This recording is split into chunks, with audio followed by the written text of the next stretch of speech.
बिस्मिल्लाहिर्रहमानिर्रहीम। अस्सलाम वालेकुम। कैसे हैं आप? आई होप के बिल्कुल ठीक होंगे। अल्लाह से दुआ है कि वो आपके माल में, रिज़्क़ में और खानों में इजाफ़ा फरमाए।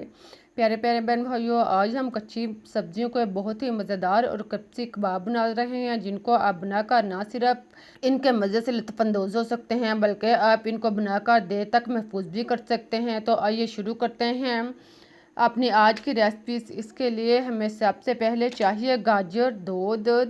इसको साफ़ करके इसे बारीक क्रश कर लें। क्रश करने के बाद आप इसे एक बर्तन में डाल लें। उसके बाद आप बंद गोभी एक छोटे साइज़ की ले, या एक आधा फूल मीडियम साइज़ का, इसे आधा करके इसे क्रश कर लें। इसके बाद आलू, दूध, इसको भी बारीक लच्छेदार क्रश कर लें और फिर इनसे निचोड़कर इनसे पानी जो है वो निकाल लें, क्योंकि आलू में पानी बहुत ज़्यादा होता है और आलू बाद में भी पानी छोड़ते हैं, इसलिए आप इनको दबाकर इनसे पानी अच्छी तरह निकाल लें और फिर आप इनको शामिल करें।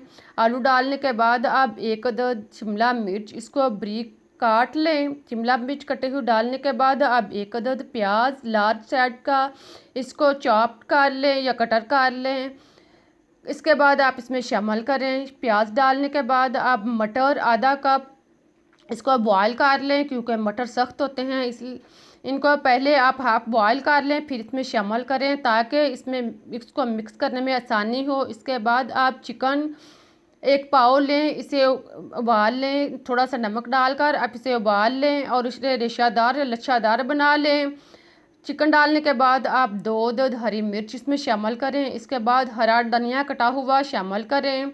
इन सब चीज़ों को डालने के बाद आप इसमें अदरक और लहसुन पेस्ट एक एक चम्मच शामिल करें। इस नमक 1 से 1.5 चम्मच या टेस्ट के मुताबिक शामिल करें। सुरख मिर्च पीसी हुई 1 चम्मच शामिल करें और काली मिर्च पीसी हुई आधा चम्मच डालने के बाद आप इसमें गरम मसाला 1 चम्मच और खुश्क धनिया पिसा हुआ 1 चम्मच डालने के बाद अब इसमें ज़ीरा साबुत 1 चम्मच शामिल करें।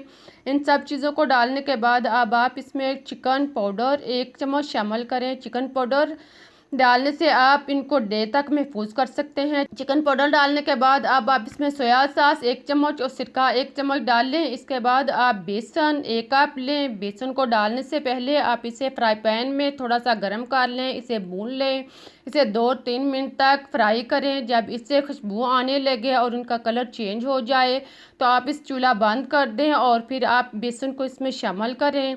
बेसन को सारी सब्जियों में डालने के बाद अब आप इन सब को मिक्स करें। सारी सब्जियां और बेसन को आप अच्छी तरह यकजां करें। आहिस्ता आहिस्ता आप इनको मिक्स करें। आपको मिक्स करने में मुश्किल पेश आएगी, क्योंकि बेसन सख्त है और इसमें पानी भी नहीं है। अब आप इसे आहिस्ता आहिस्ता मैश करते जाएं तो 2-3 मिनट के बाद ये नरम होता जाएगा। देखें आप काफ़ी हद तक ये नरम हो चुका है। इसी तरह आप इसे 2-3 मिनट तक अच्छी तरह मिक्स करें, लेकिन इसको पानी ना लगाएं। मिक्स करने के बाद आप हाथों पे ऑयल लगाएं और फिर आप एक पेंसिल, लेड पेंसिल लें या कोई भी पेंसिल लें। अगर आपके पास पेंसिल नहीं तो आप लकड़ी के स्टिक भी ले सकते हैं। इससे आप सीख कबाब तैयार करें। आप कबाब जितना अमेज़ा यानी सब्जियां लें, इसको हाथ पर रखकर फैलाएं और फिर इसके दरमियान में पेंसिल रखकर इसको दबाएं। पहले आप इसे हाथ की मदद से एक मुट्ठी की तरह दबाएं। इसको अच्छी तरह पेंसिल के गिर्द लगाने के बाद आप साइडों से सेट करें और फिर दोनों हाथों की मदद से आप इसको दबाकर सीख कबाब तैयार कर लें। इसी तरह आप सानी के साथ कबाब तैयार करें और फिर पेंसिल जो है निकाल दें। देखें दोनों साइडों से इसका मुंह जो है वो खुला है और अंदर तक नज़र भी आ रहा है।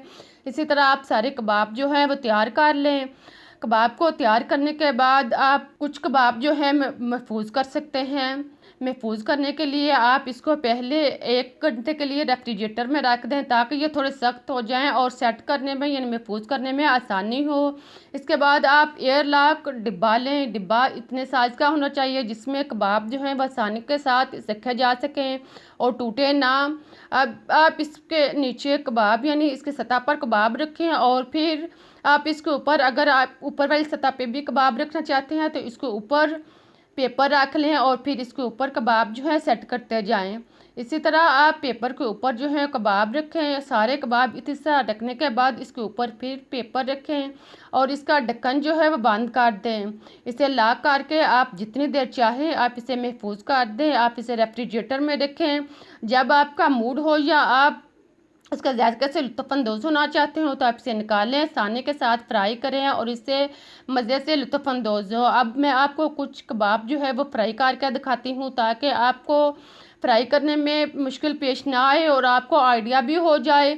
इसके लिए आप तवा या पैन लें, उसकी सतह पर 1 से 2 चम्मच घी लगाएं और फिर आप एक एक करके इसमें कबाब जो है वो रखते जाएं। बर्तन की रिक्वायर्ड के मुताबिक आप इसमें 3 से 4 कबाब रखें और फिर इसे लो आंच पर फ्राई करते जाएं। साथ में 1 से 2 मिनट के बाद इसे हरकत दें और फिर इसकी साइड को चेंज करें।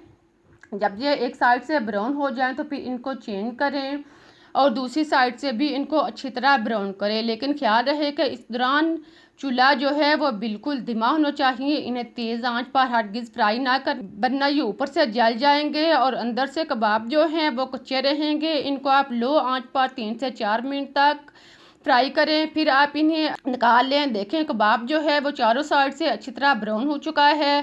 सारे कबाब इसी तरह फ्राई करने के बाद अब हमारे कबाब जो हैं तैयार हो चुके हैं। देखें कितने मज़े के और क्रप्सी कबाब तैयार हुए हैं। अब मैं आपको तोड़ कर दिखाती हूँ कि कबाब ना सिर्फ ऊपर से ही क्रप्सी है बल्कि अंदर से भी बहुत ही मज़े का और टेस्टी कबाब जो है वो तैयार हुआ है। अंदर तक सब्जियां गली हुई हैं।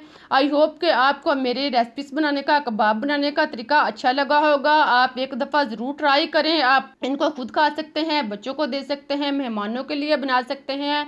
आप इनको चाय के साथ ले सकते हैं, केचप के साथ ले सकते हैं, जैसे आप चाहें। इनके मज़े से लुत्फ़अंदोज़ हों। अगर आपको मेरा तरीका अच्छा लगा है तो रेसिपीज़ को लाइक करना ना भूलें। फिर मिलते हैं एक नई रेसिपीज़ के साथ। तब तक के लिए अल्लाह हाफिज़।